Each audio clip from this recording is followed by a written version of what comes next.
Amiibo. They are Nintendo's new line of toys-to-life figures of different characters that add new features to your favorite Nintendo games in all shapes and sizes.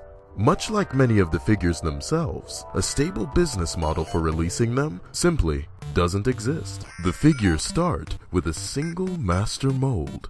This man is using the tears of collectors to smooth off the edges of this villager amiibo, as only 100 of them will be made, along with Marth and Wii Fit Trainer. Here, we see the workers sandwich the NFC chip inside the base.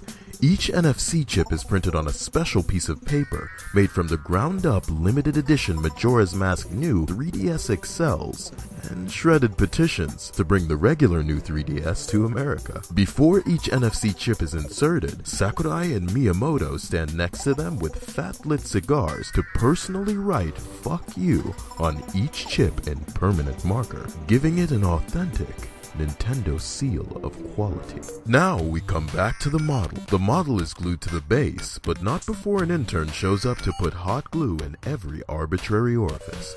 These eyesores will eventually become the support stands for the amiibo, as the figures themselves reflect poorly thought out character poses. After everything cures, we finally reach the packaging stage. Exactly 10 of each amiibo will be sent to North America, so they swap the positions of the amiibo's names in the printer before placing them back. The factory workers cram all 10 of the USA amiibo in a single box with no padding and dropkick it into a FedEx truck for delivery.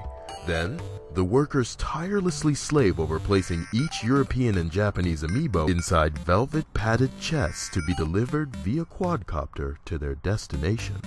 The USA amiibo reach Walmart. None of them will reach the shelves, as minimum wage workers with no work ethic would rather hide them in a Skylander shipment until after their shift to bring them home and sell for lucrative sums of money. The ones that don't end up like that are instead thrown in the general direction of the 2-foot wide amiibo section, with the hopes that it landed close enough to it that they still get paid for doing their job. Now we check the European and Japanese stores. Workers diligently and carefully stock every amiibo they receive on a shelf with care, as they have a whole aisle of amiibo to stock and wouldn't want anyone to trip over the 5-foot pile of Marths on their way in.